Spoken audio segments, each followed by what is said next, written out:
रायपुर में ये कन्नौज लोकसभा का गांव है और आज रायपुर की धरती पर मुझे आने का मौका मिला। सबसे पहले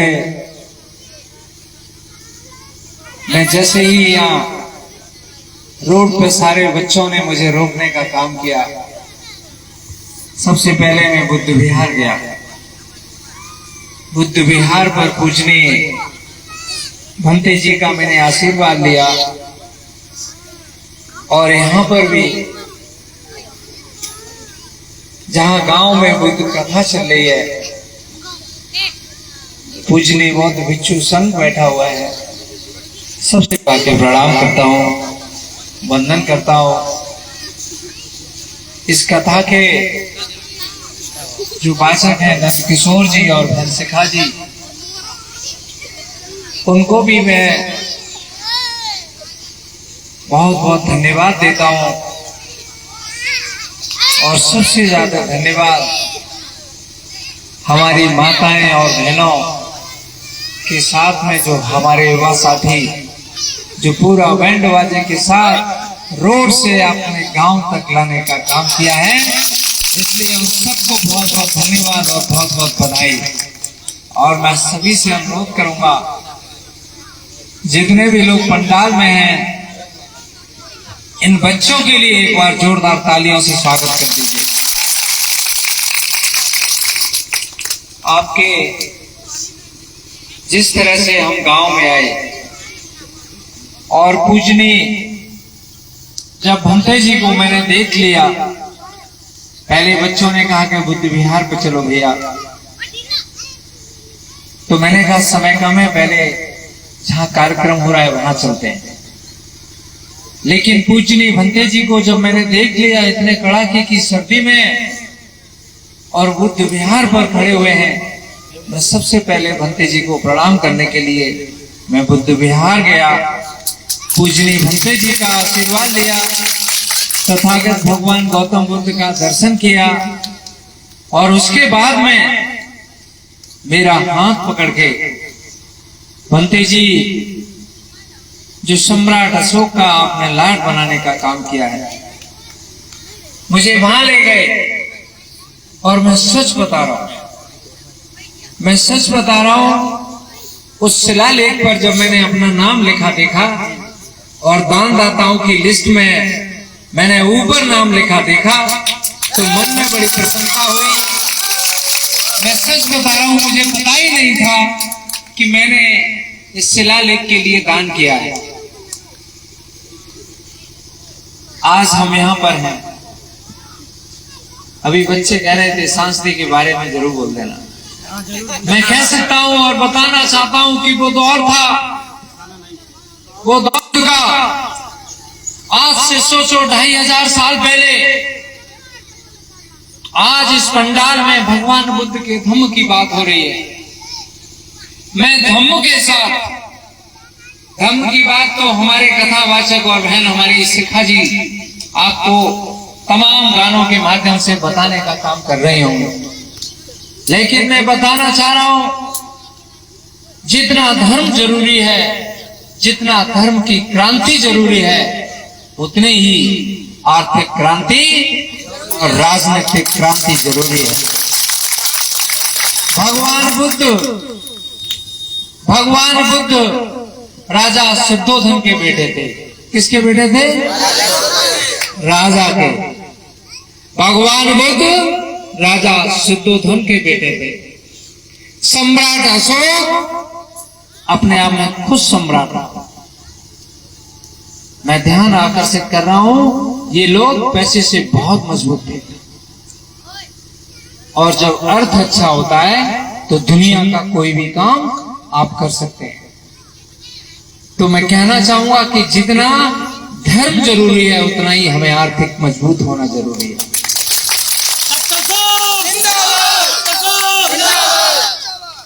और आर्थिक क्रांति की जब बात आती है तो चूंकि जनवरी का महीना है और जनवरी का महीना है और आपके पंडाल को देख के मैं दिल से बता रहा हूं, जैसे मैं बुद्ध विहार पे मेरा मन गदगद हो गया। मैं दिल से कह रहा हूं कि जब मैं आपके पंडाल में आया और महान आत्माओं की तस्वीरें जब हमने आपके इस पंडाल में देखी, तो उससे भी ज्यादा मन मेरा और गदगद हो गया। इस पंडाल में, इस मंच पर ज्योतिबा फुले की फोटो तो है ही, लेकिन उसके साथ में माता फातिमा शेख की भी फोटो है। और माता फातिमा शेख के साथ में मैं कहना चाहूंगा कि मॉडर्न एरा में क्रांति लाने वाले ललई सिंह यादव जी की भी फोटो है। इसलिए भी आपको मैं बहुत बहुत धन्यवाद देता हूं। वैसे तो बाबा भीमराव अंबेडकर जी सामने भी हैं, पीछे भी हैं, ऊपर भी हैं, और डॉक्टर नवल किशोर के मन और पूरे दिल में और रोम रोम में बसे हुए हैं। इतने महापुरुषों का समागम डॉक्टर नवल किशोर कर चुका है। मैंने अपनी पढ़ाई के साथ में मैंने अपने महापुरुषों को पढ़ा, और महापुरुषों में चूंकि जनवरी का महीना है, और जनवरी के महीने में माता सावित्रीबाई फुले का जन्म दिवस होता है 3 जनवरी को। मैं कहना चाहूंगा कि आगे से जिन लोगों ने इस बार 3 जनवरी को माता सावित्रीबाई फुले का जन्म मनाया हो, उनको तो धन्यवाद है ही, लेकिन जहां भी हो माता सावित्रीबाई फुले का जन्म दिवस जरूर मनाने का काम करें। क्योंकि मेरी ऐसी माता, क्योंकि वो मेरी ऐसी इकलौती मां थी जिसने पूरे भारत देश में महिलाओं में शिक्षा की क्रांति लाने का काम कर दिया।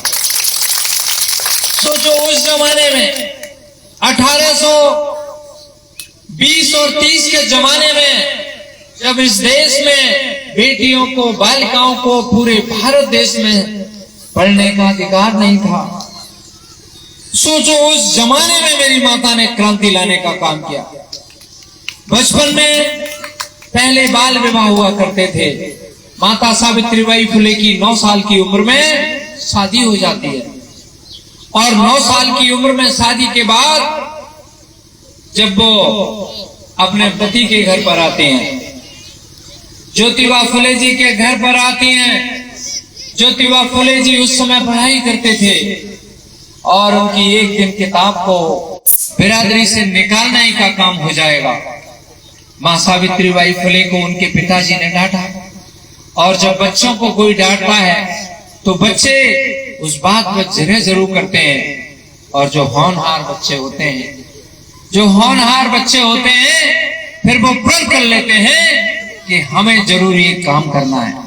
और मेरी मां सावित्रीबाई फुले अपने पति ज्योतिबा फुले के सामने रूठ जाती हैं और कहती हैं कि मुझे ये बताओ कि मैं क्यों नहीं पढ़ सकती, क्यों मैं अंग्रेजी का पन्ना नहीं पलट सकती।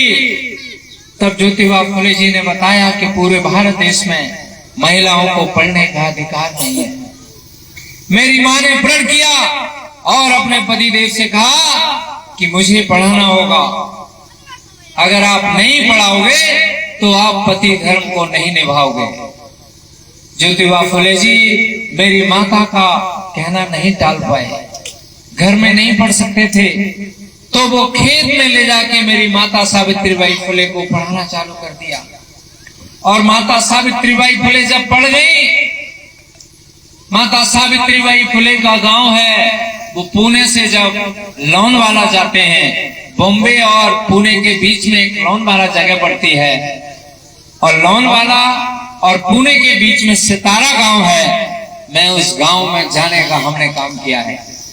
मैं कह सकता हूं मेरी माता सावित्रीबाई फुले ने जब सितारा गांव में पढ़ाने का काम चालू कर दिया तो कुछ सामंतवादी लोगों को बिल्कुल पसंद नहीं था कि बेटियों को पढ़ाने का काम ये सावित्रीबाई करने लगी।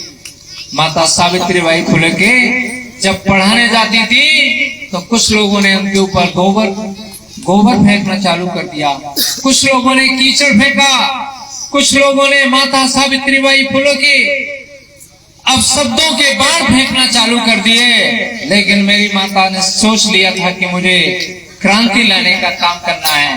और जब उन्होंने ये बात बताई तो ज्योतिबा फुले जी ने कहा कि आप एक काम करिए, जो एक साड़ी पहन के जाती हैं अपने बैग में एक साड़ी और ले जाने का काम करिए।